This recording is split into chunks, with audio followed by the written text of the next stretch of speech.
গ্রেপ্তার আতঙ্কে নেতানিয়াহু, প্রতিরোধের চেষ্টায় যুক্তরাষ্ট্র। উত্তরপ্রদেশে ভোট অঙ্ক ভাঙতে পারে মোদির ৪০০ আসনের স্বপ্ন।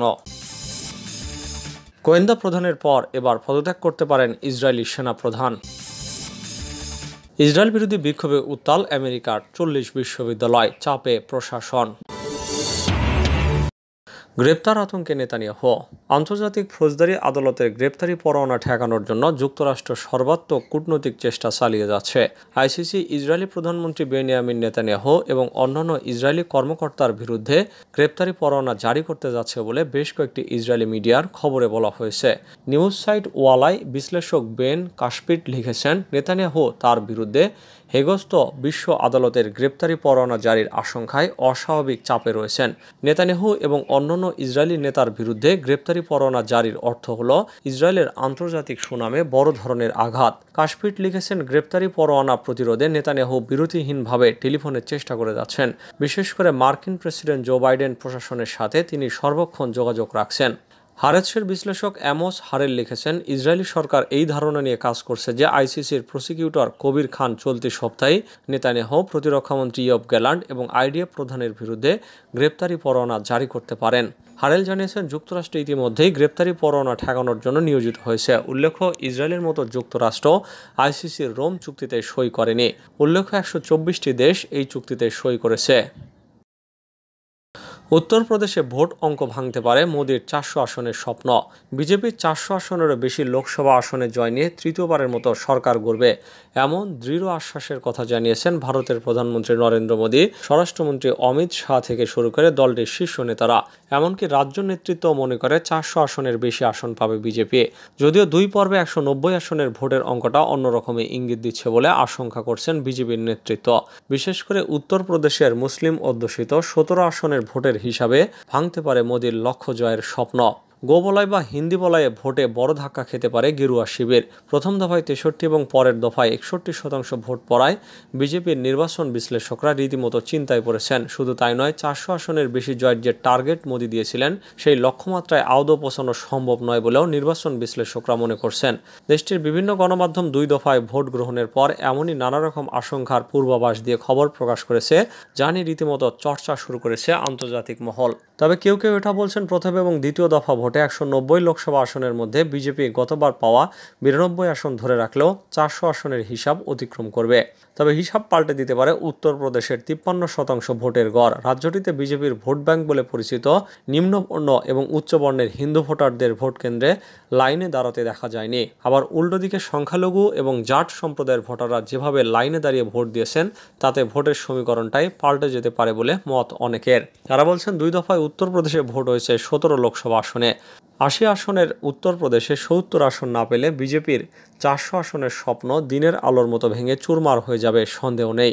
রাম মন্দির ইস্যু দেশটির সংখ্যালঘু, বিশেষ করে উত্তরপ্রদেশের মুসলিম সম্প্রদায়ের মধ্যে মন খারাপের অন্যতম কারণ।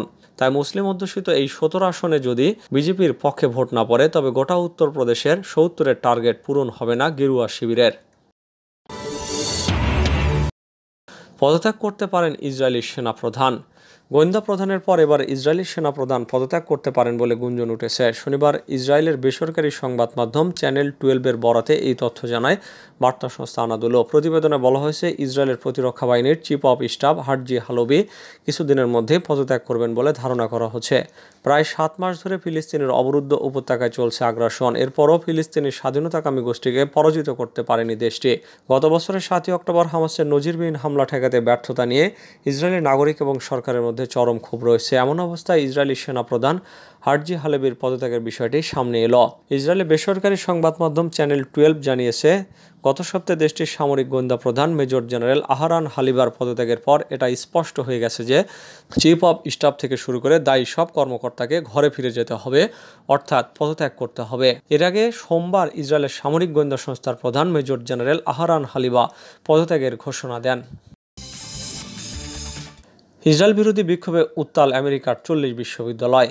আমেরিকার বিভিন্ন অঙ্গরাজ্যের ৪০টি বিশ্ববিদ্যালয়ের ক্যাম্পাসে ছড়িয়ে পড়েছে ইসরায়েল বিরোধী বিক্ষোভ। উপত্যকায় ইসরায়েল চলমান যুদ্ধবিরোধী এই প্রতিবাদের সূচনা হয় দেশটির কলম্বিয়া বিশ্ববিদ্যালয় থেকে। এরপর তা দ্রুত সময়ের মধ্যে গোটা দেশের বিভিন্ন ক্যাম্পাসে ছড়িয়ে পড়ে। বিক্ষোভ সামাল দিতে পারছে না কর্তৃপক্ষ, এতে চাপে পড়েছে সংশ্লিষ্ট প্রশাসন। বিক্ষোভ থামাতে বিভিন্ন পদক্ষেপে ব্যর্থ হওয়ার পর ক্যাম্পাসে পুলিশ ডাকে কলম্বিয়া বিশ্ববিদ্যালয়ের সিনেট কর্তৃপক্ষ। আটক করা হয়েছে 550 জন শিক্ষার্থীকে। কোথাও কোথাও শিক্ষার্থীদের ওপর পুলিশের নির্যাতনের বিষয়টিও সামনে এসেছে, কিন্তু তাতেও সমাধান হয়নি। উল্টো বিশ্ববিদ্যালয় সিনেট প্রেসিডেন্ট মিনুশি শফিকের বিরুদ্ধে তদন্ত চেয়ে প্রস্তাব পাশ হয়েছে। প্রস্তাবটি 62-14 ভোটে পাশ হয়। শান্তিপূর্ণভাবে এইসব বিক্ষোভ কর্মসূচি পালন করছে শিক্ষার্থীরা। তাদের দাবির মধ্যে রয়েছে গাজায় যুদ্ধবিরতি এবং ইসরায়েলের মধ্যে সম্পর্ক রাখা থেকে তাদের প্রতিষ্ঠানকে দূরে রাখার মতো বিষয়। শুক্রবার রাতে এনবিসি টুডের এক প্রতিবেদনে বলা হয়, আমেরিকা জুড়ে 40টিরও বেশি ক্যাম্পাস জুড়ে বিক্ষোভ ছড়িয়ে পড়েছে। এইসব ক্যাম্পাসে তাঁবু করে গাজায় ইসরায়েলি হামলা বন্ধের দাবি করছেন শিক্ষার্থীরা। ব্যালট নয়, ইভিএমের পক্ষে রায় ভারতীয় সুপ্রিম কোর্টের।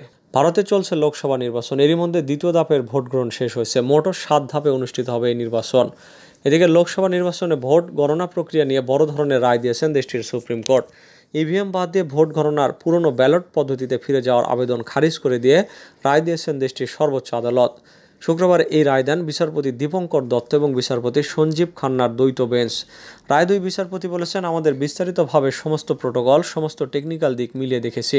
একটা সিস্টেমকে কিছু না জেনে সেটাকে ভেঙে দেওয়াটা ঠিক হবে না। সর্বসম্মতে রায় দেওয়ার পর বিচারপতি দীপঙ্কর দত্ত বলেছেন, এই ব্যবস্থা যে কোনো দিক দিয়ে অন্ধ আলোচনা, অযৌক্তিক সংশয় সৃষ্টি করতে পারে এবং অগ্রগতিতে বাধা দিতে পারে। তিনি বলেন, তার চেয়ে বরং সিস্টেমের বিশ্বাসযোগ্যতা এবং কার্যকারিতা নিশ্চিত করতে প্রমাণ এবং চুক্তির মাধ্যমে একটি গঠনমূলক পদ্ধতি অনুসরণ করা উচিত।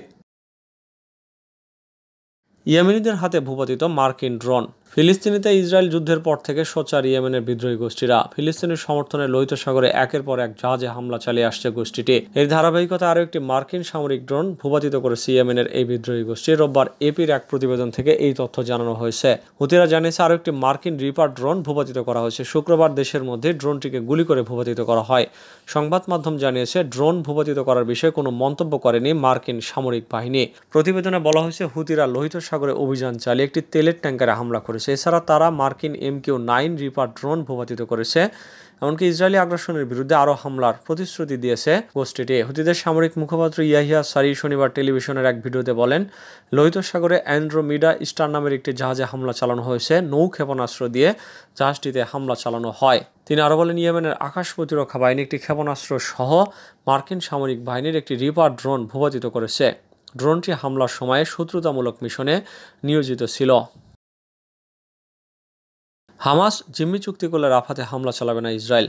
হামাস যদি চুক্তি করে তাহলে গাজার নিরাপদ স্থল রাফাতে হামলা চালাবে না ইসরায়েল। শনিবার স্থানীয় সংবাদ মাধ্যম চ্যানেল 12কে দেওয়া সাক্ষাৎকারে এই কথা বলেন ইসরায়েলি পররাষ্ট্রমন্ত্রী ইসরায়েল কাটস। গেল বছরের 7 অক্টোবর থেকে অবরুদ্ধ উপত্যকায় হামলা চালানো হচ্ছে। তাদের হাত থেকে বাঁচতে বর্তমানে সীমান্ত সহ রাফাতে আশ্রয় নিয়েছেন লাখ লাখ ফিলিস্তিনি। ইসরায়েলের দাবি, যদি হামাসকে তাদের পুরোপুরি হারাতে হয় তাহলে রাফাতে হামলা চালাতে হবে, কারণ সেখানে এখনও হামাসের 4টি ব্যাটালিয়ন রয়ে গেছে। তবে শনিবার ইসরায়েলি পররাষ্ট্রমন্ত্রী ইসরায়েল কাটস স্থানীয় সংবাদ মাধ্যম চ্যানেল 12কে বলেন, জিম্মিদের মুক্তি আমাদের কাছে এখন প্রধান বিষয়। চুক্তি করতে যদি রাফাতে হামলার পরিকল্পনা থেকে সরে আসতে হয় তাহলে ইসরায়েল এতে রাজি হবে কিনা এমন প্রশ্নের জবাবে কাটস বলেন, হ্যাঁ, যদি চুক্তি হয় আমরা এই অভিযান বাতিল করব।